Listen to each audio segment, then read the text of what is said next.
예배 자리로 오신 여러분들을 축복하고 환영합니다. 예배 몇 번 말씀드렸지만 예배 자리가 제 자리입니다. 예배 자리가 가장 대접받는 자리입니다. 우리는 예배 나올 때 하나님을 높인다고, 하나님을 칭찬한다고, 하나님을 귀하게 부른다고 나오지만 그 자리가 우리가 진짜로 대접받는 자리고, 우리가 참 이름을 얻는 자리고, 우리 가치가 드러나는 자리인 점 있습니다. 생각해보세요. 우리를 예배자로 만드시려고 하나님께서 세상을 만들기 전부터 우리를 작정하셔서 선택하셨습니다. 그 뜻을 이루시려고, 그 생각하시는 것을 끝까지 이루시려고 예수님이 그걸 흘려주셨습니다. 성령께서 오늘도 함께 하시면서 우리를 예배드릴 수 있도록 은혜해 주십니다. 귀한 자리에 귀한 신령들로 오셨습니다. 옆에 분들이 돌아보고 보시면서 귀한 자리에 오셨습니다. 귀한 분 주님의 이름으로 축복합니다. 한번 축복하시겠습니다. 제 자리에 오셨습니다. 하나님께서 정말 예수께서 피값으로 사랑하신 여러분들을 주의 이름으로 축복합니다. 주님의 기쁨이 예배자리에 넘치기 원합니다. 같이 기도하시겠습니다. 하나님 아버지 감사합니다. 주님 우리가 무엇이든지 창세전부터 우리를 생각하시고 기뻐하시고 그 기쁘신 뜻 하나님 자녀로 만드시는 것을 이루시기 위하여 약속하시고 예수께서 피 흘려 십자가에 돌아가시고 거룩하신 성령께서 우리 가운데 거하시며 눈뜨게 하시고 일어서게 하여 주시어서 이 자리로 부르셨나이다. 하나님께서 그 크고 놀라운 사랑 가운데 우리를 부르셨사고 하나님 우리 온 마음을 다해 온 힘을 다해 온 생각과 온 정성과 의지와 감정을 다해 주님을 높이기 원합니다. 성령과 진리로 붙들어 주시옵소서. 이 자리에 예배드리는 한 영혼 한 영혼 주님 안에서 천하보다 귀하게 하나님께서 값주고 산 영혼인 것을 주님 우리 서로가 스스로를 볼 때 형제를 볼 때 보게 하여 주시고 하나님 보좌 앞에서 주를 높여 하신 일을 찬양할 때 우리도 큰 이름을 얻고 영광 없는 하나님의 영광과 찬송이 되는 예배 자리에 함께하여 주시옵소서. 예수님 이름 받들어 기도드리옵나이다. 아멘.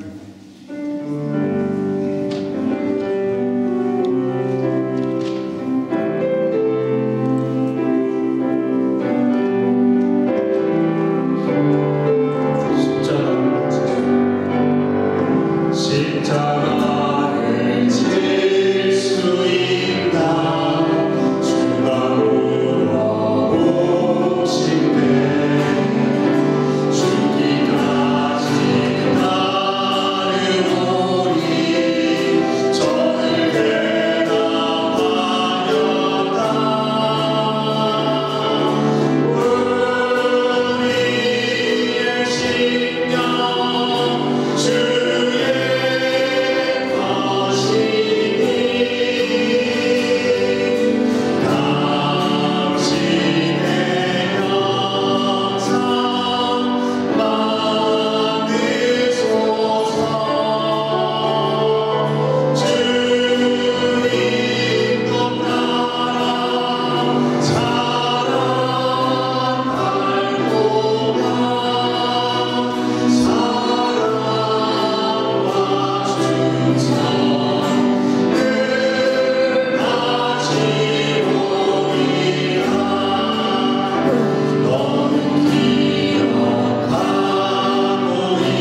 주의 나라 임하시네.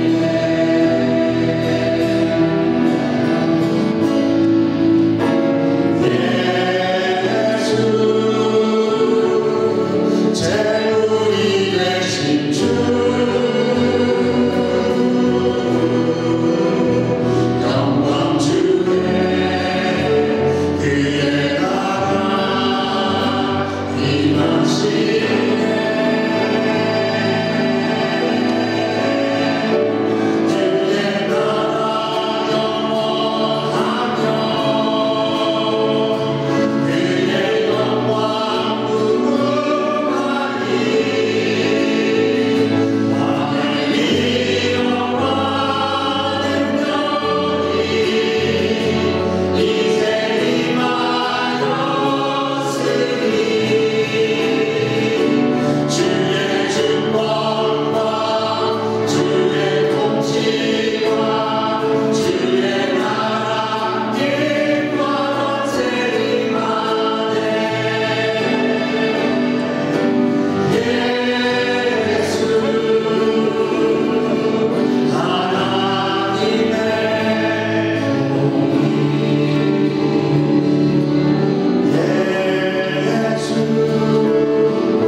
찬양하셨으나 보좌에 오르셔서 모든 이름 위에 뛰어난 이름을 얻으시고 모든 보좌 위에 뛰어난 보좌를 얻으시며 모든 무릎이 그 앞에 꿇어주라시나고 모든 입술이 크게 열어 높으시는 날을 기리게 하신 크신 영광을 받으심을 인하여 감사와 영광과 찬송을 드리옵나이다. 온 세상들을 구속하신 그 보혈로 우리도 구원함을 얻어 정결하게 된 심령으로 예수께 회개하여 양심 깨끗하게 된 양심으로 거룩하신 주의 보좌 앞에 나와 찬양하게 하시니 감사드리옵나이다. 그 힘으로만 그 의로만 그 살려주심으로만 살기를 원하여 말씀 가운데 성령의 가르치심 가운데 형제의 교통 가운데 힘을 얻게 하여 주시어서 주의 이름에 합당한 백성들로 삼아주시니 감사드리옵나이다. 이 시간 우리 심령에 우리의 고백 속에 우리의 예배 회중 가운데 왕으로 다스려 주시어서 우리 모든 생각을 그 앞에 꿇어엎드리게 하여 주시고 우리의 모든 죄악을 그 앞에 내려놓고 용서하시는 것 앞에 크신 사랑으로 용서하여 주시고 주님의 이름에 합당한 그 복음에 합당한 삶을 살기 원하여 주께 의지하고 주 앞에 마음을 드릴 때 사용하여 주시어서 주의 나라가 우리 가운데 이미 시작된 것을 주의 다스리심이 내 생각 가운데 이미 시작된 것을 주의 크신 그 나라가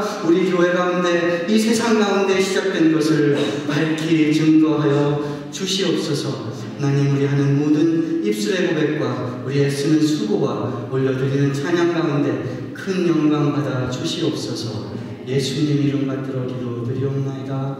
아멘. 전능하사 천지를 만드신 하나님 아버지를 내가 믿사오며 그 외아들 우리 주 예수 그리스도를 믿사오니 이는 성령으로 잉태하사 동정녀 마리아에게 나시고 본디오 빌라도에게 고난을 받으사 십자가에 못 박혀 죽으시고 장사한 지 사흘 만에 죽은 자 가운데서 다시 살아나시며 하늘에 오르사 전능하신 하나님 우편에 앉아 계시다. 저리로서 사는 자와 죽은 자를 심판하러 오시리라. 성령을 믿사오며 거룩한 공회와 성부가 서로 도통하는 것과 죄를 사하여 주시는 것과 몸이 다시 사는 것과 영원히 사는 것을 믿사옵나이다. 아멘. 자리에 앉으시겠습니다. 윤정봉 집사님 나오셔서 시편 읽으시면 내 위에 기도를 드립니다.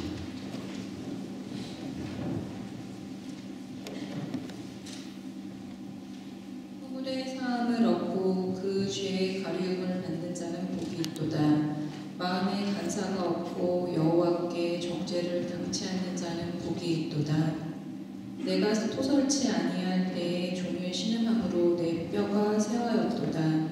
주의 손이 주야로 나를 누르시오니 내 진액이 화하여 여름 가물의 마름같이 되었나이다. 내가 이르기를 내 허물을 여호와께 자복하리라 하고 주께 내 죄를 아뢰고 내 죄악을 숨기지 아니하였더니 곧 주께서 내 죄의 악을 사하셨나이다.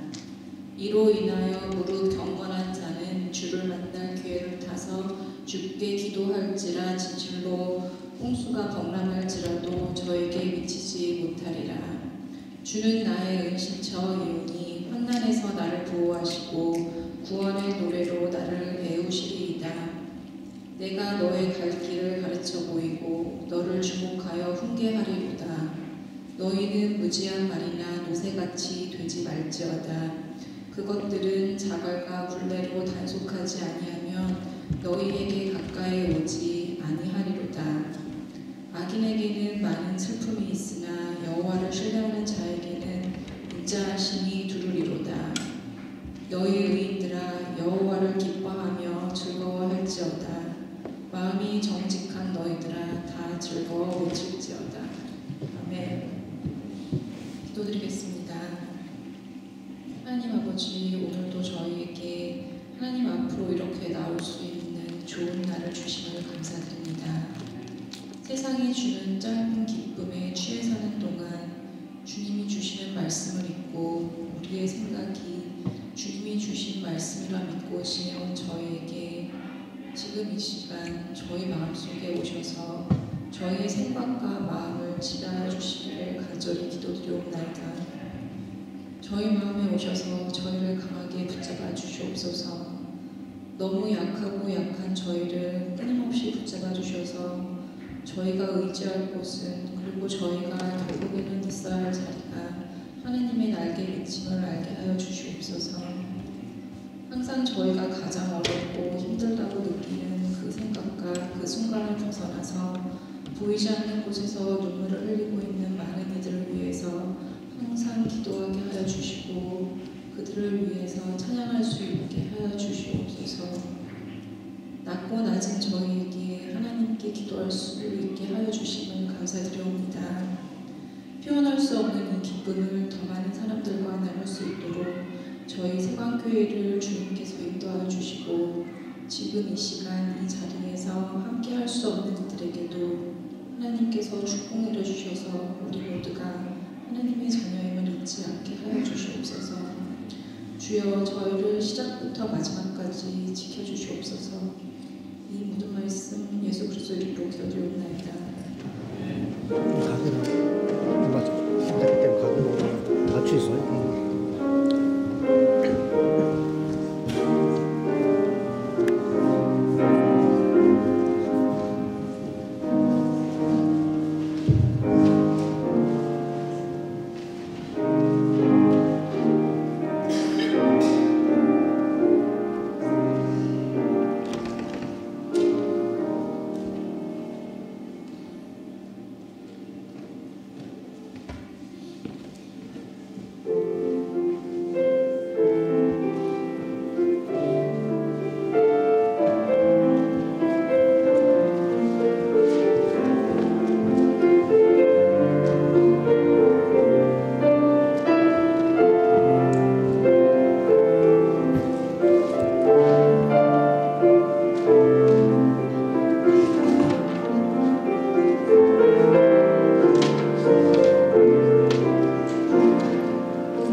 오직 그리스도의 보배를 가진 사람들로 주님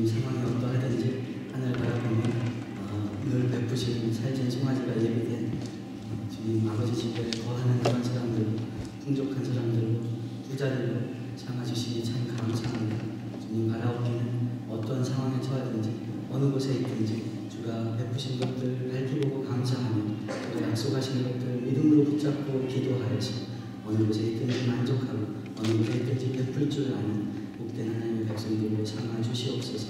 주가 허락하신 모든 것 주께서 허락하셨고 감사할 때 더 주시는 주 앞에 영광드리고 가장 마음에 귀한 고백을 주님께 올려드리고 마음에 가장 귀한 자리에 주께서 오시기를 간구하여 예배와 찬송과 헌물을 올려드렸나이다.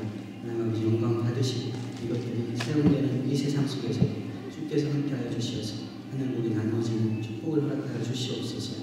주의 은사와 능력들을 허락하여 주시며 일꾼을 허락하여 주시어서 주의 복음을 전하는데 생명을 전하는데 사랑을 보이는데 주가 다스리는 하나님 나라가 시작되는 것을 증거하는데 부족함이 없는 교회로 삼아 주시옵소서.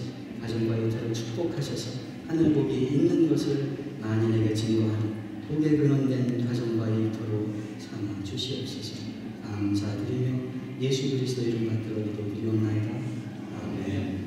할렐루야. 아멘. 할렐루야. 우리 한번 부호흡이 있잖아요. 주를 가까이 함이 나의 복이고 여호와를 기뻐하는 것이 나의 힘입니다. 다시 한번 해보겠습니다. 주를 가까이 함이 나의 여호와를 기뻐하는 것이 나의 힘입니다. 예수께서 우리를 하나님 자녀 만드시려고 피 흘려서 자기 생명을 주셨습니다. 그 자리에 나와 있는 것보다 대접받는 자리가 어디 있습니까? 그 하나님을 아는 것보다 내가 높아지는 자리가 어디 있습니까? 여호와를 기뻐하고 즐거워하는 것이 우리의 복과 힘이 된 줄 믿습니다. 네. 김종환 장로님, 김현정 집사님 다음 주 오실 줄 알았더니 벌써 오셨네요. 시카고에 들리셨다가 한국에 원래 방문하셨다가 시카고에 들리셨다가 우리 처제에 되시는 분들과 함께 예배 참석하셨습니다. 잠깐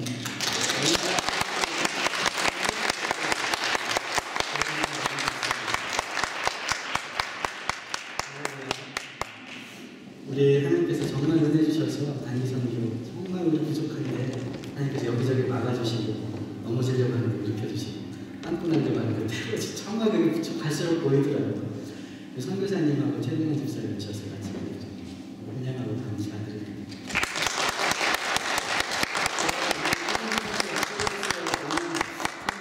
팀들 간증을 한번 들어보는 시간 가지면 좋겠습니다. 그래서 많이 불편하신 중에도 그걸 기대하시고 오신 것 같은데 제가 우리 선교 보고서 만드는 그 중인데 그래서 조금 이렇게 차근차근히 준비 과정부터 갔다 온 일정 잘한 거 잘못한 거 다음에 어떻게 하면 좋겠다라는 것까지 보고서를 잘 만들어서 정말 밥 먹는 것도 중요하지만 소화시키는 게 참 중요하거든요. 소화가 잘 될 수 있도록 기도하면서 준비해서 그때 보고하고 할 테니까 그때 한번 다시 해주시면 감사하겠습니다. 우리 한주일 권사님, 서집사님 가정이 지난주에 등록하시고 이번 주부터 성가대 같이 주셔서 하나님 영광을 찬양하셨습니다.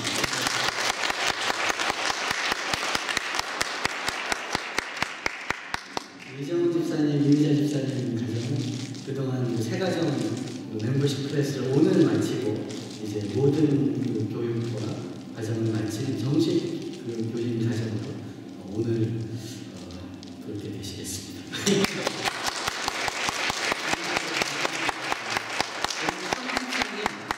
삼십사님 하와이 가셨다가 잘 돌아오셨어요. 얼마나 반갑고 기쁜데요.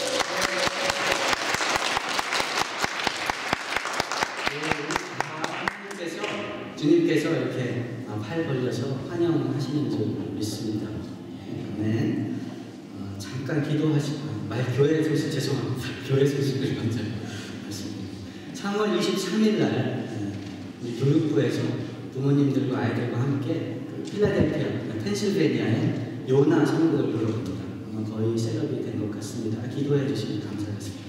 오가는 길 꽤 긴 시간입니다. 피곤하지 않게 즐겁게 부흥하는 것처럼 잘 다녀올 수 있도록 소풍하는 건 기쁜 일이잖아요. 기쁘게 다녀올 수 있도록 해주시고 기도해 주시고 선곡 볼 때 큰 기쁨이 감격이 있을 수 있도록 기도해 주시기 바랍니다. 무슨 일이든지 기도하면 하나님이 일이고요. 우리가 열심히 하면 무슨 일이 생깁니다.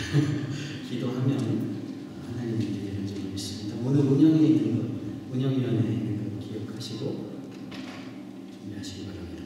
기도하시겠습니다. 하나님 감사합니다. 하나님 우리에게 주신 은혜 많지만 이렇게 말씀을 기록하여 주셔서 하나님을 알고 하나님의 뜻대로 사는 법을 가르쳐 주시니 감사합니다. 순종할 때 능력되는 줄 믿고 또 감사하고 사모할 때 더 열어주시는 줄 믿고 이 자리에 나왔습니다. 온전한 주님 말씀만 전하고 들려줄 수 있도록 성령님 우리를 도와주시옵소서.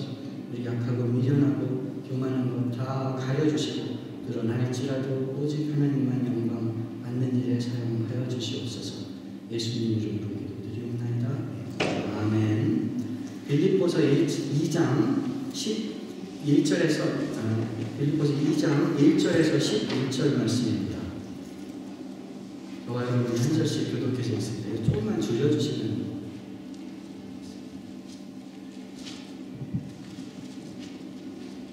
빌립보서 2장 1절에서 11절 말씀은 저와 여러분이 한 절씩 교독해서 있습니다.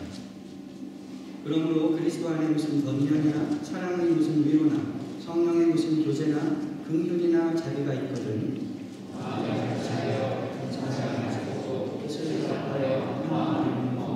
아무 일에든지 다툼이나 허영으로 하지 말고 오직 겸손한 마음으로 각각 자기보다 남을 낮게 여기고 각각 다른 사람들의 일을 돌보아 나의 기쁨을 충만하게 하라. 너희 안에 이 마음을 품으라. 곧 그리스도 예수의 마음이니 그는 경건 하나님의 본짓이나 하나님과 동등됨을 취할 것으로 여기지 아니하시고 오히려 자기를 비워 종의 형체를 가지사 사람들과 같이 되셨고 사람의 모양으로 나타나사 자기를 낮추시고 죽기까지 복종하셨으니 또 십자가에 죽으심이라. 이러므로 하나님이 그를 지극히 높여 모든 이름 위에 뛰어난 이름을 주사 하늘에 있는 자들과 땅에 있는 자들과 땅에 있는 자들로 모든 무릎을 예수의 이름에 꿇게 하시고 되십니다. 모든 입으로 예수 그리스도를 주라시기 하여 하나님 아버지께 영광을 돌리게 하셨느니라. 아멘. 누가 크냐는 제목으로 말씀을 전하고자 합니다. 누가 크냐? 책에도 제목이 있고 부제가 있지 않습니까? 제목 큰 것이 딱 나오고 땅땅 찍으다는 부제가 있는데요. 오늘 말씀에 부제를 붙여보자면 남을 나보다 낮게 여기고 이렇게 붙여볼 수 있을지 모르겠습니다. 누가 크냐? 점점 남을 나보다 낮게 여기고 낮게 여기는 게 아니라 낮게 여기는 겁니다. 남을 나보다 낮게 여기고 나를 높이 보이고자 하는 것, 내가 인정받는 것, 그것은 세상의 원리입니다. 날 때부터 그렇습니다. 철이 안 든 아이들도 좀 더 엄마 젖을 많이 먹으려고 자기를 내세웁니다. 우는 아이 떡 하나 더 준다고 하지 않습니까? 소리 지르고 찾는 사람에게 많이 돌아가게 돼 있는 것 같습니다. 그래서 어떤 철학자는 세상 사는 게 만인대 만인의 투쟁이다. 요즘 영어로 속된 말은 dog eats dog 그런 세상이라고 하더라고요. 서로 잡아먹으려고 하는 세상입니다. 세상의 원리입니다. 나면서부터 누가 가르쳐주지 않아도 자기를 드러내려고 더 높아지려고 더 차지하려고 하는 것이 우리의 본능이고 세상의 원리인 것 같습니다. 그런데 동물들은 그렇게 살아도 죄가 되지 않습니다. 그렇게 살아도 속상하지 않습니다. 또 동물들에게는 절제와 본능적으로 절제하고 필요 이상으로 자기를 높이고 자기만 차지하지 않는 본능이 있습니다. 하나님께서 그렇게 만들어 주셨어요. 배부른 거 이상으로 잡아먹는 냉수는 없지 않습니까? 재미로 동물 잡아 죽이는 그런 짐승은 없는 것이에요. 필요한 만큼만 하나님이 정해주신 만큼만. 그런데 사람은 그렇지 않아요. 사람은 하나님 형상대로 만들어졌기 때문에 악을 범해도 참 크게 범할 수 있고요. 선을 행해도 하나님처럼 참 크게 선을 행할 수 있는 것 같습니다. 그래서 우리가 알아요. 세상의 원리가 내가 나를 높여야 더 차지해야 그래야 먹고 산다는 것을 알면서도 노골적으로 그렇게 하는 사람을 보면 참 싫어집니다. 노골적으로 내가 그렇게 하려고 하면 얼굴이 뜨뜻해지면서 잘 못하는 거예요. 우리 안에 그런 마음이 있다는 것이죠. 노골적으로 이렇게 고등학교 동창들이 친한 친구들이 있었는데 한 사람이 출세했습니다. 근데 막 동창회 모임에 와서 막 잘난 척을 하고 막 그럴 때 따돌림을 당해요. 왕따 당합니다. 그런 경험 있으신지 모르겠어요. 저희 친구 중에 그런 친구 하나 있어요. 걔는 사람이 안 됐어. 조금 벌더니 말이야. 조금 올라가더니 참 어떻게 저렇게 됐더니 어릴 때부터 쌀이 보였어. 이런 식으로 왕따가 된다는 말이시죠. 우리도 압니다. 그래서 어떤 데는 자기를 낮추는 사람, 바보를 좋아합니다. 바보처럼 사는 사람을 좋아해요. 개그맨들 보면서 묻는 거, 자기를 바보 취급해서 하는 것을 우리가 기뻐하고 즐겁고 행복합니다. 농담을 해도 세련된 농담 중에 하나가 self depreciating 그런 것이 있었습니다. 자기를 심각하게 생각하지 않고 자기를 막 높이지 않고 아이고 나나 너나 똑같지 뭐 우리는 다 이런 사람들이야 이렇게 얘기하고 그걸 농담거리로 삼는 것을 우리 참 마음이 시원합니다. 그런 것을 보면 우리 안에 자기를 높이려는 마음이 있는가 하면 자기만 높여서 서로 잡아먹으려고 해서는 살 수 없고 서로 피곤하다는 것을 아는 마음에 없는데 때문인 것이죠. 그래서 모든 철학자들이 모든 도덕 교사들이 겸손의 미덕을 가르치지 않습니다. 스스로 높이려고 하지 않고 군자는 남이 알아주지 않아도 성내지 않는 사람이 군자다. 공자를 그렇게 얘기하지 않습니다. 맹무지입니다. 죄송합니다. 남이 알아주지 않아도 성내지 않는 사람이 군자다. 겸손의 미덕. 남자들은 참 이렇게 자기를 인정받고 높이려고 하는 본성이 좀 있는 것 같아요. 소그룹 성경 공부를 하면 우리 자매님들은 참 자기 얘기하기가 조금 그래도 쉽습니다. 근데 남자들은 참 어려워요. 내가 자기 속 얘기를 해서 이게 남이 깔보지는 않을까, 얕잡고 이런 생각을 하는 건지 친한 사람들끼리라도 참 속 터놓고 얘기하기 어렵습니다. 그런데요, 그런 자리에서 정말 마음 편하게 자기 있는 얘기 다 하고 농담처럼 자기 있었던 일 이런 얘기 편안하게 해주는 사람들은 정말 반갑습니다. 분위기 메이커 같아요. 그 사람이 사실은 대접받습니다. 목사님들 사이에도 그래요. 목사님들 참 어떤 때 보면 불편할 때 많아요. 목사님들 잘해요. 이렇게 막 그래요. 속내기 잘 안 하세요. 근데 그런 자리에서 어떤 분이 정말 허물없이 막 얘기를 해주면 참 반갑고요. 사실은 그런 분이 대접을 받고 그런 분이 리더십을 발휘하는 경우가 많습니다. 소설에서도 그런 게 많지요. 도스토옙스키의 백치 이런 소설 있지 않습니까? 그 주인공은 참 세상 물정 모르는 친구예요. 근데 다 보호해줍니다. 다 그 사람을 해치려고 하는 마음이 들지 않아요. 뭐 까라마조프 형제들 보면서 막내 아들 그런 것이잖아요. 다 자기가 자기를 겸허하고 자기가 자기를 다른 사람 깎아내려서 이익을 차지하려고 하지 않아도 참 순진하고 바보 같은데 모든 사람이 존중해주고 모든 사람이 보호해준다는 말이에요. 제가 처음 목사가 됐을 때 저희 장인어른께서 일찍 40대, 30대 후반에 장로가 되신 분인데 교회를 잘 아시는 분이죠. 3대째 장로님 집안입니다. 그런데 이렇게 책을 하나 주셨어요. 근데 무심코 이제 책을 잘 몰랐는데 몇 달 읽다가 그 책을 읽어봤어요. 읽다 보니까 그 책갈피에 편지가 있었던 겁니다. 저희 장인어른이 저한테 편지를 써주신 거예요. 사위 목사한테. 여러 가지 이제 참 실체적이고 마음에 와닿는 조언을 많이 해주셨는데 그 중에 하나가 좋은 학교 나왔다는 거, 공부만 했다는 거, 이런 거 자랑하지 말라. 얼굴 잘생겼다는 거 이런 거 자랑하지 말라. 자랑하지 말고 죄송합니다. 워낙 제가 자랑하기를 좋아하는 교만한 사람이 있습니다. 그러지 말고 약한 거, 실수한 거, 힘든 거 이런 거 교인들한테 얘기하려고 교인들이 쾌감을 느낀다. 그 표현을 제가 잊어먹잖아요. 교인들이 쾌감을 느낀다 이렇게 하더라고요. 정말 그렇습니다. 이렇게 잘 보이려고 한 것을 이렇게 드러내려고 잘한 것으로 센 것으로 똑똑한 것으로 논리 정형하는 것으로 설득하려고 이렇게 보이려고 할 때 참 피곤하고 힘든데요. 그냥 잘못한 거 이렇게 얘기하고 힘든 거 얘기하고 다른 거 참 마음 편안합니다. 사는 게 그렇다는 것이죠. 겸손의 미덕이라는 것이 있습니다. 자기를 낮추는 사람을 대접하는 그런 마음이 안에 있어요. 그런데 여기까지입니다. 내가 나를 낮춰서 겸손했는데 그걸 알아주지 않고 진짜 낮은 사람 취급을 하면 속에서 화가 들고 이러는 내가 이렇게까지 낮췄는데 그 겸손한 걸 알아주지 않고 진짜 낮은 사람, 진짜 못난 사람 취급을 하는 하는 것이 느껴지면 그 후로 겸손하기는 힘듭니다. 그렇게 따지면 처음에 겸손하려고 했던 것은 겸손이 아닙니다. 겸손의 미덕을 내가 스스로 쌓으려고 했던 것이죠. 내 힘으로 예수의 생명을 살려고 하는 것과 똑같습니다. 육신의 생각과 감정과 욕심으로 성령의 일을 하려고 하는 것과 똑같아요. 넘어집니다. 한계에 부딪힙니다. 십자가가 있어야 되는 걸 알게 돼요. 죽어야 되는 것을 알게 되는 것입니다. 근데 참 겸손이 어렵습니다. 여러 번 말씀드렸잖아요. 제가 존경하는 목사님. 나는 이렇게 겸손한데 나보다 못한 사람이 내가 이렇게 겸손한 걸 알아주지 않고 저렇게 교만하니 참 겸손이 힘들구나. 이렇게 농담처럼 얘기하시더라고요. 골프 치시나 모르겠는데 저는 골프를 못 칩니다.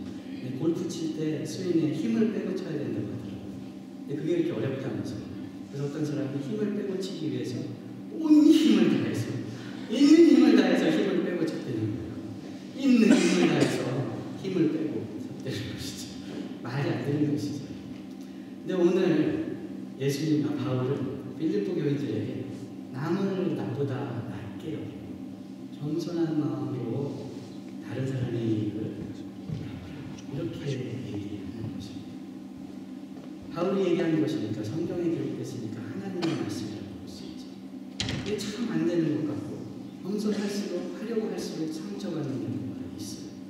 우리 성경에 나오는 그런 가르침이 그런 거 참 많습니다. 예를 들어서 에베소서 5장에 아내들이여 남편에게 순종하라. 남편들아 아내를 사랑하라. 부모들아 자식을 노엽게 하지 말고 주의 교양과 훈계로 가르쳐라. 자녀들아 부모를 공경하라. 이런 가르침이 나오잖아요. 하나님의 뜻입니다. 선하고 아름다운 가르침이에요. 그런데 우리는 그것을 예수 안에 행하지 못하고 내 힘으로 하려고 할 때 이렇게 돼요. 아내들아 남편에게 순종하라. 이 말씀을 제일 좋아하는 사람들이 누구게요? 남편들입니다. 자녀들아 부모들아 자녀를 노엽게 하지 말고 주의 교양과 훈계를 가르쳐라. 이 말을 누가 제일 좋아할까요? 애들이. 특히 이제 머리 좀 트인 사춘기 애들이. 성경에 보니까 노엽게 하지 말래던데요. 엄마는 왜 나를 이렇게 맨날 혼내고 속상하게 하면서 가르치고 이렇게 되는 거예요. 왜 그렇습니까? 하나님의 말씀 가르침이라고 하나님의 힘으로 성령의 힘으로 하지 않고 내 힘으로 하려고 할 때 우리의 죄된 습성이 나와서 스스로도 죄를 다른 사람에게 하는 것이 우리의 형편이 되는 것입니다.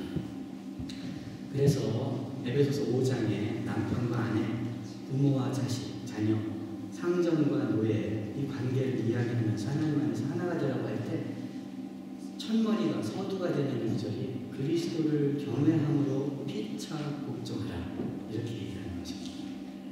순종하고 사랑하는 것, 공경하고 가르치는 것, 죽게 하듯 하고 사람에게 하지 않도록 상전을 공경하고 일을 열심히 하고 하늘에 상전이 계신 줄 알고 아랫사람들을 사랑하는 것, 이 모든 것들은 그리스도를 경외함으로 피차 복종하는 것으로만 할 수 있다는 것입니다. 우리의 선한 생각으로 아무리 열심히 해도 끝까지 가도 넘어지는 자리가 있는데 그리스도를 경외함으로 예수 안에서만 할 수 있다는 말씀입니다. 오늘 바울이 빌립보 교인들에게 서로 겸손한 마음으로 남을 나보다 낮게 여기고 자기 이익을 돌아볼 뿐 아니라 다른 사람들의 이익을 돌아보라 말씀하시는 것도 그리스도 안에서만 가능한 것입니다. 그리스도 안에서 겸손할 수 있습니다.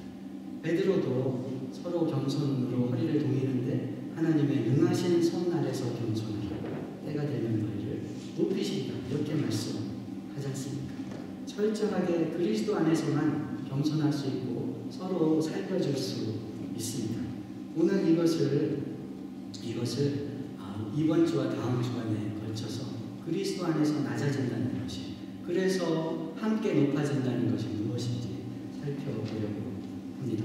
오늘 바울이 편지를 쓴 형식을 보더라도 알 수 있습니다. 2장 1절에 그러므로 이렇게 시작합니다. 그러므로는 것은 앞에 무슨 말을 전제로 하는 것이잖아요. 앞에 말을 했는데 그 결과로 그렇기 때문에 하는 것이 그러므로인데요. 지난주 말씀드린 것처럼 1절 마지막 부분은 이제 바울이 자기 안부를 다 마치고 빌립보 교인들에게 권면하는 구절이 나옵니다. 권면하는 첫 구절이 주제가 뭐라고 말씀드렸죠? 복음에 합당하게 생활하라. 복음에 합당하다는 것은 양팔저울의 축이라고 말씀드렸잖아요. X, 축이라고. 그러니까 은혜 받은 만큼 합당하게 생활하라. 이것이 바울의 권면의 주제였던 것이죠. 은혜 받은 것이 감격스럽고 기쁘고 놀랍고 클수록 하나님 위해서, 형제 위해서 사랑하고 행하는 것이 커질 수 있다는 것이죠. 또 놀라운 것은 하나님께 순종하고 행하고 하나님께 드리려고 할수록 그 은혜가 더 큰 것을, 알지 못했던 은혜가 있었던 것을, 더 놀라운 것을 알게 된다는 것입니다. 그래서 지난주에는 복음에 합당하게 생활하는 중에 고난을 당할 때, 대적이 있을 때 흔들리지 말고 두려워하지 말고 원망하지 말고 한 마음으로 굳게 서서 복음의 진보를 바라봐라, 이렇게 얘기하지 않습니까? 그러니까 고난 받는 것이 하나님이 우리를 미워한 증거가 아니라 하나님이 우리를 같은 편 삼아주는 증거다. 예수도 고난 받으셨고 바울도 고난을 당하고 있고 그 고난에 교제하게 했으니 한 마음으로 같이 서서 우리를 어렵게 하는 그 문제를 함께 해결할 때 하나가 될 수 있고 그리스도와 교제할 수 있고 복음의 파트너가 될 수 있고 바울과 한 마음이 될 수 있고 우리가 한 생각을 품을 수 있다. 복음의 교제하는 것. 왜냐하면 하나님께서 우리를 부르신 그 부르심은 은혜에 동참하는 복음에 합당하게 사는 파트너들로 세우셨기 때문인 것입니다. 그래서 고난을 당한다 할지라도 그게 하나님 우리를 미워한 증거가 아니고 하나님 우리랑 멀어진 증거가 아니라 하나님이 더 함께 하시고 더 돕겠다는, 우리와 함께 그 문제를 해결하시겠다는 한편된 약속인 것이죠. 오늘은 그러므로 이렇게 시작하는 것입니다. 그러니까 복음에 합당하게 생활하는 것, 복음에 교제하는 것, 은혜에 합당한 삶을 사는 것, 여기에 그리스도 안에서 사는 것이죠. 그리스도 안에서 겸손한 것. 이것 가운데 지난주에는 외부에 있는 대적과 어려움과 상황의 어려움에 관해서 이야기했다면 오늘은 눈을 안으로 돌려서 서로 어떻게 바라보고 서로 어떻게 대해서 복음에 합당한 삶을 살 것인지, 복음의 파트너가 될 것인지, 우리 관계 속에서 복음의 진보를 이룰 것인지 이것을 이야기하고 있다는 것이죠. 이렇게 얘기합니다. 그리스도 안에 무슨 권면이나 사랑의 무슨 위로나 성령의 무슨 교제나 긍휼이나 자비가 있거든. 네 가지 얘기를 하는데 이게 비슷비슷한 얘기 같아요. 같은 얘기를 막 반복하는 것 같습니다. 주저주저. 그리스도의 안에 있는 권면이나 사랑의 무슨 위로나 성령의 무슨 교제나 긍휼이나 자비가 있고. 근데 이 말들이요, 바울이 한마디도 허투루 쓰지 않는다고 말씀드렸잖아요. 하나하나가 무거운 말들이에요. 경험과 그 전에 나눈 교제와 이런 역사가 실린 말들이에요. 그리스도 안에 무슨 권면이라는 것은 이제 파라클레이시스라는 건 위로라는 겁니다. 성령을 파라클레이토스 이렇게 부르거든요.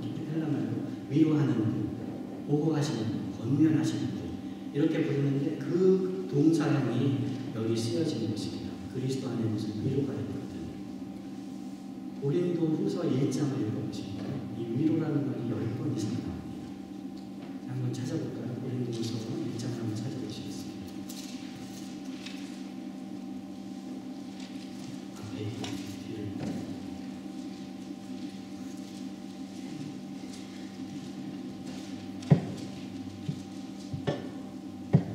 위로란 말, 파라클레시스란 말이 고린도후서에 이렇게 나옵니다. 3장부터 1장, 고린도후서 1장 3절부터 보면 찬송하려다 우리 주 예수 그리스도의 하나님이시여 자비 아버지시 모든 위로의 하나님이 만난 중에 우리를 위로하사 우리로라고 하나님께 받는 위로로 만난 중에 있는 자들 등이 위로하게 하시는 것입니다. 고난이 우리에게 넘치는 것은 우리가 받는 위로도 그리스도로 말미암아 넘치게 하는 것이고, 환난을 당하는 것, 우리가 환난당하면 너희가 위로를 받게 하는 것이고, 우리가 위로를 받는다면 너희도 그 위로를 같이 받게 하려고 합니다. 바울이 에베소에서 고린도 후서를 썼는데 바울이 에베소에서 나는 내일 죽는다 이렇게 고백할 정도로 고생했습니다. 성경에 자세히 안 나와요. 무슨 고생을 했는지. 조금 몇 가지 에피소드가 있습니다. 그런데 바울의 고백은 내가 내일 죽노라 매일 좀 사형 선고를 받은 사람처럼 되었다. 이렇게 얘기할 정도로. 그런데 그 가운데 위로하시는 하나님을 만난 거예요. 고린도 교회가 문제거리 중에 하나였습니다. 바울을 폄하하고 손가락질하고 오해하고 나쁜 말하고. 그런데 나를 환난 중에 위로하신 그 하나님의 위로가 너희에게도 있기를 원한다. 이러면서 편지를 시작하는 거예요. 그러니까 바울에게 이 그리스도 안에 있는 무슨 권위냐, 위로라는 말은 정말 이 감옥 속에서 이 바울의 심금을 울리는 그런 말이었던 것입니다. 그리스도 안에 있는 무슨 위로가 있거든. 성령의 무슨 교제가 있거든. 바울이 빌립보 교인들을 뭐라고 불렀어? 왜 감사했죠? 처음부터 복음에 교제하는 하나님. 빌립보 교인들이 믿었을 때부터 바울의 복음의 파트너가 됐어요. 내가 감옥에 있지만 너희의 기도와 성령의 도우심과 나의 간절한 기대와 소망으로 인해서 내가 구원을 얻을 줄 믿는다. 그러니까 너희와 성령과 나의 소원이 함께 파트너가 돼서 교제 가운데 자기의 몸 가운데 그리스도가 존귀하게 되는 그런 구원을 얻을 것이라고 1절에서 1장에서 빌립보에게 편지 썼잖아요. 그러니까 그 교제라는 한마디 말씀에도 바울과 빌립보 교회의 역사, 바울이 참으로 이 감옥 가운데 깜깜한 가운데 붙잡고 있는 위로가 정말 소망이 담겨있는 말이라는 것이죠. 이 편지를 받은 빌립보 교인들은 성령의 교제, 그리스도의 위로, 이 말을 들으면 눈물이 쫙 흐르는 거예요. 바울이 지금 어떤 처지에서 무슨 마음으로 편지를 쓰는지 알잖아요. 그런 마음으로 이제 그 편지를 쓰고 있는 것이죠. 무슨 긍휼이나 자비가 있고, 긍휼이란 말도 그냥 추상 명사지만 우리말로 번역하고 나면 킹제임스 버전에 보면 마월 이렇게 내장 이렇게 돼 있습니다. 내장. 우리도 왜 감정을 표현할 때 내장으로 표현하자면 심장이 터질 것 같은 오장육부가 쥐어짜는 것 같은 고통, 마음 아픔이 있던 식으로 이렇게 얘기하지 않습니까? 옛날 사람들도 바울 시대 사람들도 심장, 이 내장 이것을 그 감정과 의지의 그것으로 표현하는 적이 많았어요. 그래서 무슨 긍휼이 있거든, 정말 심장이 터질 것 같은 내장을 막 하는 것 같은 그런 위로가 있거든. 이런 말이거든. 바울이 빌립보 교인들에게 1장에서 편지 쓰면서 무슨 사랑의 고백을 했죠? 내가 그리스도의 심장으로 너희를 얼마나 사랑하는지 너희가 알고 그리스도의 심장으로 너희가 내 마음속에 있어서 너희를 격려하고 감사하기 어렵지 않다. 마음속에 너희가 내 심장을 우리 옛날에 무슨 드라마에도 그런 유행어가 있었는데 남자가 여자를 그 길이 바라보면서 내 안에 너 있다. 이런 게 있었거든요. 참 그럴듯하잖아요. 심금을 울렸는데 왜 그렇습니까? 우리의 심장과 사랑과 긍휼히 여기는 것과 서로 아끼는 것이 정말 우리 내장과 심장을 막 이렇게 움직일 정도로 간절하다는 것이죠. 내 안에 너 있다. 바울이 그런 고백을 하고 있는 것입니다. 또 하나님의 심장이 너희를 위해서 막 뛰고 있다.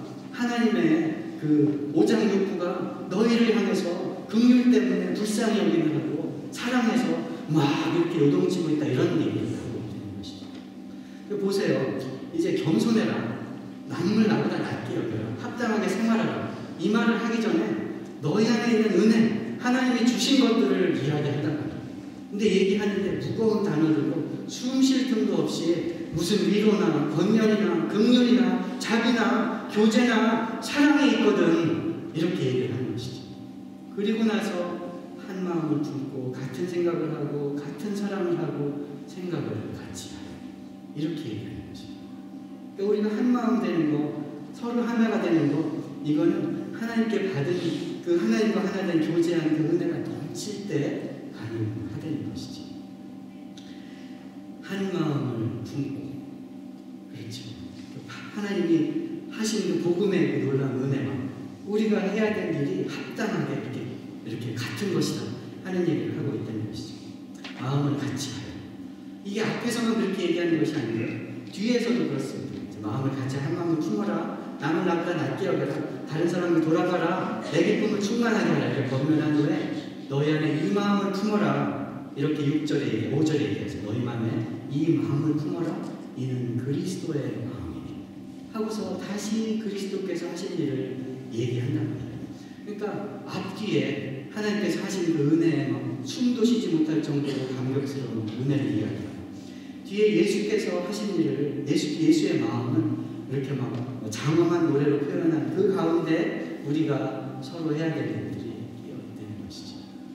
복음에 합당함에서 예수 안에서만 할 수 있다는 이야기입니다. 이 구절을 읽으면서 그 베토벤의 운명교향곡을 생각했습니다. 운명교향곡이 이렇게 되잖아요. 빵빵빵빵 주제가 나오잖아요. 그리고 나서 작은 소리들로 좀 가볍고 경쾌한 음악들로 하면서 이 빵빵빵빵이 변주가 되면서 이 빵빵빵빵을 죽이는 것이 아니라 더 막 크고 아름답게 만드는 거예요. 그렇게 막 변주가 되다가 다시 빵빵빵빵 이렇게 하는데 우리 전도사님하고 반주사님이 저기 계시네요. 제가 좀 잘못 얘기했거든요. 양해하고 제가 들은 만큼 빵 할 때 이 변주와 주제가 서로 상승작용을 일으켜서 마음을 먹먹하게 하잖아요. 복음의 파트너 되는 거, 복음에 합당하게 생활하는 거, 받은 감격만큼 생활하는 거, 애쓰는 만큼 하나님이 열어주시는 그 복음의 교제라는 것은 그것처럼 서로 살려주고 높아지면서 끝을 갈 수 없게, 끝을 알 수 없게 늘 날마다 새롭고 날마다 놀라운 교제 가운데 우리를 부르신다는 것입니다. 사람들이 천국 가면 보링하게 됐다고 얘기해요. 맨날 하프나 이렇게 하프나 치고 있고 맨날 좋은 얘기나 하고 그렇죠. 재밌는 거 오락 이런 거 하나도 없고 그럴 거 아니에요. 뭐 나쁜 거 하나도 없으면 나쁜 게 재밌는데 되게 그렇지 않습니까? 애들도 똥 얘기하면 재밌습니다. 지저분한 얘기. 근데 천국은 그런 게 전혀 없이 좋은 얘기들만 은혜만 음악과 찬양만 있다고 그러니까 아 천국은 보링할 것 같아. 여기서 즐길 거 다 즐겨야지. 이런 사람들도 있는 것 같아요. 즐길 거 다 즐기다가 죽기 전날에 회개해가지고 가야 되겠습니다. 아니 저는 그렇게 생각하지 않습니다. 천국은요 날마다 새로운 날마다 놀라운 것이 아침마다 새로운 주의 인자와 긍휼이 분명히 드러나는 것이 얼마나 더할지는 모르겠습니다. 그러니 천국이지 여기하고는 차원이 다르니까 우리는 상상할 수 없는 기쁨이니까 빵빵빵빵 이 정도가 아니고요. 막 우리가 하나님 찬양하는 것과 하나님이 베푸시는 사랑과 은혜가 막 상승작용을 일으켜서 정말 꿈도 여기서는 꿀 수 없는 여기서 그렇게 갈망하고 찾아보려고 했는데 다 있는 그런 곳이구나 얘기지. 여러분 남을 나보다 낮게 여기는 거요 이거 아니면 못합니다. 어떻게 남을 나보다 낮게 여겨요? 여긴다고 내가 높아지는데 남을 나보다 낮게 여기는 나를 그럴듯하게 생각하면서 이 정도면 이렇게 생각하는데 출발부터가 잘못된 거 아니에요. 힘 있는 힘을 다해서 힘 빼는 다를 게 뭐가 있냐는 것이죠. 그런 하나님의 사랑이 늘 안에서 막 살아 움직이고 가득할 때 남을 나보다 낮게 여겨도요 알아주지 않아도요 내가 나를 높이지 않아도요 남을 나보다 낮게 여겼는데 진짜 자기가 나은 것으로 여기고 나를 낮은 사람 취급을 해도요 아깝지가 않은 거예요. 피곤하지가 않은 겁니다. 가능할 수 있다는 것이죠. 예수 안에서만 그리스도 안에서만 어떻게 넘쳐야 되겠습니까? 감사하고 세보고 묵상하고 친해져야 되겠죠. 넘친다는 것은 하나님의 약속입니다. 약속은 받는 사람한테 약속이 이루어지는 거예요. 넘친다는 건 주의 인자와 긍휼이 아침마다 새롭다는 주님의 약속이에요. 약속이고 선물인데 선물은 받을 때 내게 되는 겁니다. 받을 때 더 좋은 거예요. 받을 때 감사하는 것입니다. 옛날에 받은 거 가지고 우려먹을 수 없어요. 새로 받아야 된다는 것입니다. 왜냐하면 은혜는 한번 받아서 내가 가진 소유가 아니라 그 은혜 관계 속에 들어가는 관계거든요. 약속도 관계잖아요. 약속해주는 사람이 있으면 약속을 받는 사람이 있어야 약속이 이루어지잖아요. 선물도 관계예요. 선물이 귀한 것은 주는 사람이 좋기 때문에 귀한 것입니다. 제가 한번 말씀드렸죠. 저희 집사님하고 대화하다가 큰 은혜를 받은 적이 있는데 여러분 선물이 언제 제일 좋습니까? 뭐 필요한 것은 귀한 것은 비싼 것을 줄 때 제일 좋아요. 이러지만은 어떤 분은 그렇게 얘기하셨어요. 내가 진짜 좋아하는 사람이 주는 선물이 진짜 좋습니다. 하나님 은혜가 어떻게 넘치니까 하나님과 관계 속에 들어가서 날마다 하나님 알기를 힘쓰고 신경을 감사 받은 복을 세우고 그럴 때 약속하신 그 인자하신 하나님이 우리와 동행하시는 것이 점점 진해지는 겁니다. 점점 친해지는 겁니다. 점점 현실이 들어갈 때 하나님의 은혜와 사랑과 자비가 아침마다 새롭고 무궁하고 주어도 표현하고 다 표현할 수 없는 것을 알게 된다는 것이죠. 약속입니다. 받으시기 바랍니다. 선물입니다. 받으시기 바랍니다. 그럴 때 남은 나보다 낫게 여기고 한마음 되는 것이 가능할 줄 믿습니다. 아멘. 예, 받은 것, 그 전에 이렇게 은혜가 있었는데 생각하고 그것으로 우려먹을 수 있는 것이 애인하고 좋은 경험을 했다고 참 좋은 데 가서 기분이 좋고 서로 참 좋았다고 해서 거기만 맨날 갈 수 없잖아요. 맨날 그 식당만 가지 않잖아요. 맨날 그 얘기만 하지 않잖아요. 서로 여러 가지 상황 속에서 새로운 사람과 새로운 은혜, 새로운 그런 기쁨, 새로운 사랑 나누는 것을 우리가 경험하잖아요. 그게 진짜 사랑 아닙니까? 하나님도 마찬가지입니다. 마찬가지 모든 상황 속에서 어떤 상황에 있든지 하나님의 약속을 바라고 친해지고 찬양하고 감사하고 기도할 때 하나님의 사랑이 풍성해지고 넘치는 것은 이미 하나님께서 작정하시고 이미 예정된 약속인 줄 믿으시기 바랍니다. 우리가 할 일은 다른 복을 세보고 감사하고 예배하고 바라고 하나님을 사랑하고 친해지는 것이라는 것이죠. 두 번째, 예수 안에서 어떻게 이렇게 어려운 남을 나보다 낫게 여기는 한마음이 되는 일을 할 것이냐, 우리 가치 체계가 바뀌어야 합니다. 가치관이 바로 그래요. 남을 나보다 낫게 여기고 판단한다는 얘기잖아요. 같이 귀하고 안 귀한 거, 좋은 거, 나쁜 거, 잘나고 못난 것을 이렇게 따진다는 얘기잖아요. 근데 이게 그냥 눈에 보이는 대로 마음에 그저 오는 대로 바로 그런 판단하고 비교하는 게 아니에요. 그건 애들도 합니다. 가치관이 형성되지 않은 애들도 할 수 있어요. 애들도 딱 보면 저 어른이 나를 혼낼 사람인지 만만한 사람인지 사탕을 줄 사람인지 혼낼 사람인지 금방 알아요. 그래서 그거에 따라서 행동합니다. 딱 보면 애들 자기들끼리도 이게 만만한 애인지 한번 해볼 만한 애인지 금방 알아요. 보면 가치관, 그건 가치관이 아닙니다. 그건 세계관이 아니고 그냥 보여지는 대로 판단하는 동물적인 그런 것이죠. 남을 나보다 낫게 여기고 이게 그냥 딱 보여지는 대로 저 사람 나보다 똑똑하다, 아는 게 많다, 저 사람 나보다 힘이 세겠다, 저 사람 나보다 카리스마가 있어, 이런 식의 판단이 안 되는 것입니다. 남을 나보다 낫게 여기는 것은 이거보다 바로 느껴지는 내가 얼마나 유용하고 얼마나 할 수 있는지 그런 직자적인 대응을 넘어서는 큰 가치관에 관한 것이라는 것이에요. 그거를 알 수 있는 것이 예수님이 하신 일을 보면 알 수 있습니다. 남을 나보다 낫게 여기고 이런 동사를 썼잖아요. 예수께서 하신 일을 6절부터 나오는데 예수님은 원래 하나님이셨어요. 6절에.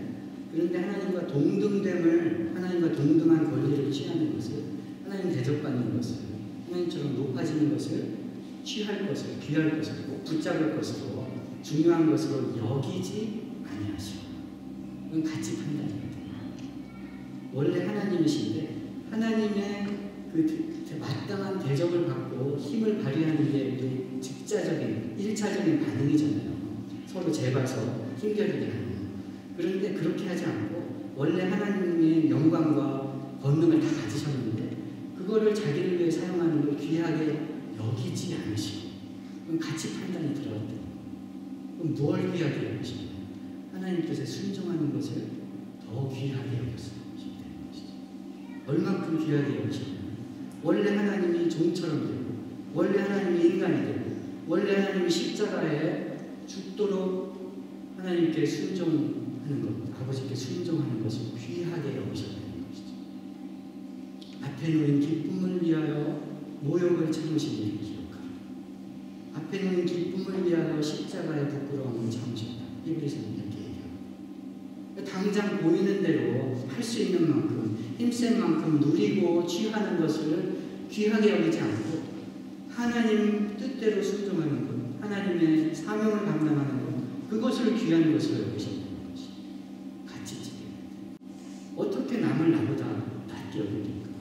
우리는 다 비교 대상이잖아요.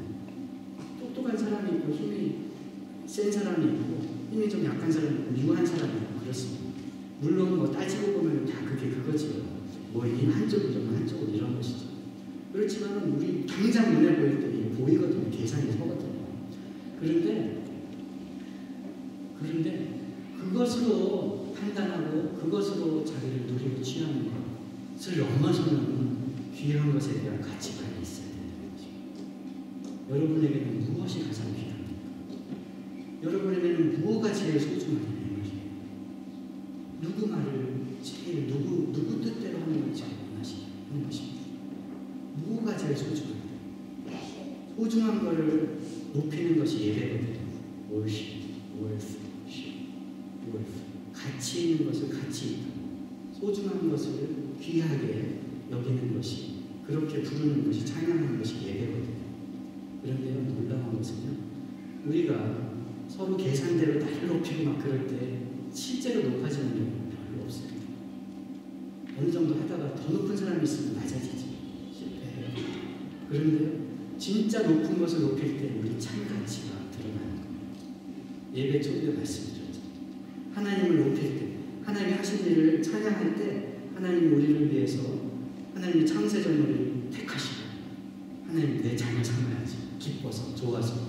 그리고 그걸 이루시기 위해서, 그 뜻대 작정하신 대로 이루시기 위해서 우리가 하는 모든 일들, 우리가 저지를 모든 범죄들, 우리가 행할 모든 죄악들을 다 아시면서 기뻐서 택했다는 거예요. 예수님도 그 옆에서, 예수님도 창조 때, 창세 전부터 하나님과 함께 계셨습니다. 그 옆에서 같이 기쁘고 춤췄다고 했어요. 잠언 8장에 보면 하나님의 지혜, 하나님께서 우리를 택하셔서 기뻐하실 때, 우리를 만드시고 기뻐하실 때 옆에서 춤추고 뛰놀았다 이렇게 얘기해요. 생각해 보세요. 예수님이 그 작정한 뜻을 이루기 위해서 무슨 일을 하셨어요? 종이 되셨어요. 사람이 되셨어요. 손가락질 받으셨어요. 가시관 쓰셨어요. 십자가에 못 박히셨어요. 그 일을 아시고 기뻐하셨다는 거예요. 그 일을 아시고 기쁘신 뜻대로 작정하신 거예요. 그 작정하신 걸 이루시기 위해서 한 사람 한 사람을 하나님 자녀로 사시려고 자기 피값을 치르는 것이에요. 이거보다 귀한 대접이 어디 있습니까? 이거보다 높은 자리가 어디 있어요? 이거보다 자기 이름이, 자기 인생의 의미가 귀하게 되는 것이 어디 있냐는 것이죠. 하나님을 하나님으로 높일 때, 주인을 주인 삼을 때, 나를 살려주신 근원이 예수 그리스도의 십자가인 것을 믿을 때 내가 귀해지는 것입니다. 부자가 되는 거예요. 나눠줘도 아깝지 않은 사람이 되는 거예요.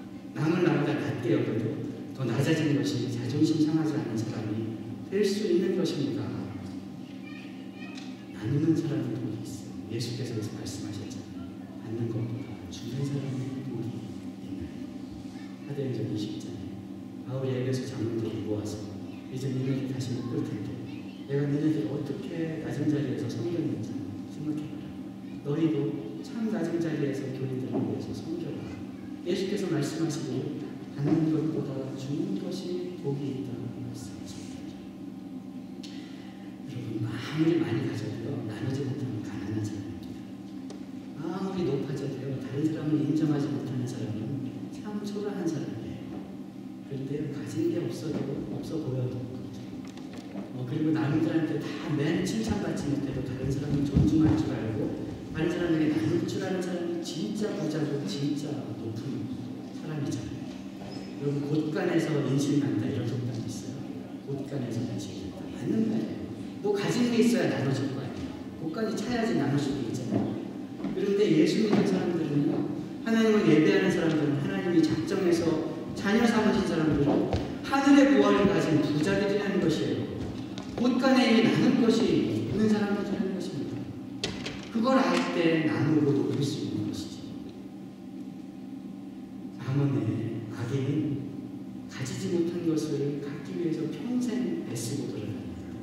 의인은 가진 것을 나누면서 산다. 이렇게 가진 것의 실제 절대적인 양은 악인이 더 많을지도 모르겠어요. 그런데 내가 나에게 없는 것, 저 사람한테 있는 것, 이것만 평생 쫓아다니면서 사는 삶하고 내가 가진 것은 저 사람에 비해서 절대적으로 어쩔지 몰라요. 풍족한 줄 알고 나누고 높이고 사는 삶하고 누가 복되고 풍요하고 진짜 부자의 삶이라는 것이죠. 남을 나보다 낫게 자기 이익을 돌아보는 뿐 아니라 다른 사람들의 이익을 돌아보고, 이것은 예수 안에서만 가능한데요. 왜 가능하냐? 예수님이 우리를 부자 삼아주셨기 때문입니다. 예수님이 우리를 높이 취급해 주셨기 때문입니다. 이 가치관이 분명할 때 할 수 있는 것이에요. 이것이 없을 때는 아무리 높아져도, 아무리 사람들의 칭찬을 받아도, 아무리 사람들 앞에 그럴듯하게 내보여도 속은 늘 불안하고 언제 넘어질지, 언제 다 없어질지, 언제 이게 소진되고 언제 깔봄을 당할지 경계하고 불안하고 가난한 삶이 되는 것입니다. 하나님이 우리에게 생명 주신 것은 너희를 생명을 주되 풍성히 살게 하려고 하신 것이에요. 하나님의 명령들, 하나님의 계명들, 이것은 아끼고 뭐 참고 선행을 행하고 희생하고 이렇게 쪼들려 살려는 것이 아닙니다. 하늘나라 가면 다 했어요. 하나님이 인정해 주십니다. 그냥 칭찬해 주셨어요. 여기서 아끼지 말고, 너를 위해 쓰지 말고, 가난한 사람처럼 없는 사람처럼 살지 말고, 남을 높이고 서로 세우고 베풀고 살리며 살다가 하나님의 축복인 줄 믿으시기 바랍니다. 기도하시겠습니다.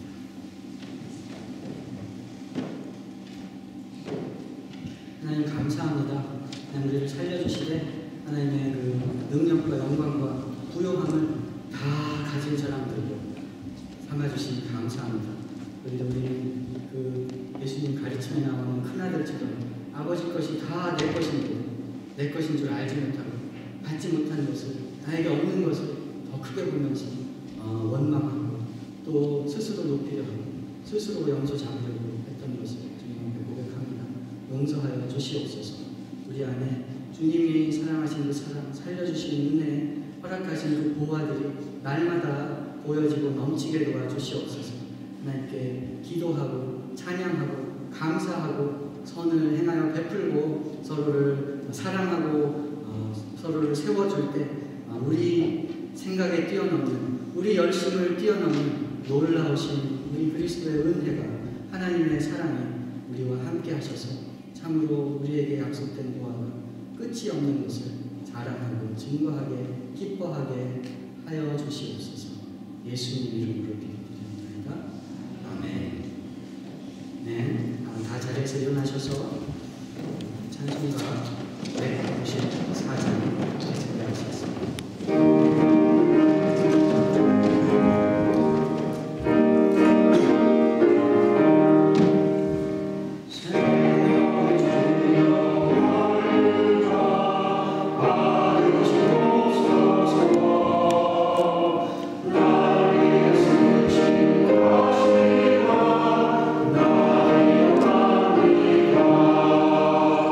주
이제는 우리 주 예수 그리스도의 은혜와 하나님의 무한하신 사랑하심과 성령의 교통하시며 역사하심이 하나님께 부요함을 받아 하나님 앞에 나누고 베풀기로 작정하는 모든 사람들의 머리 이제부터 영원까지 함께 계실지어다.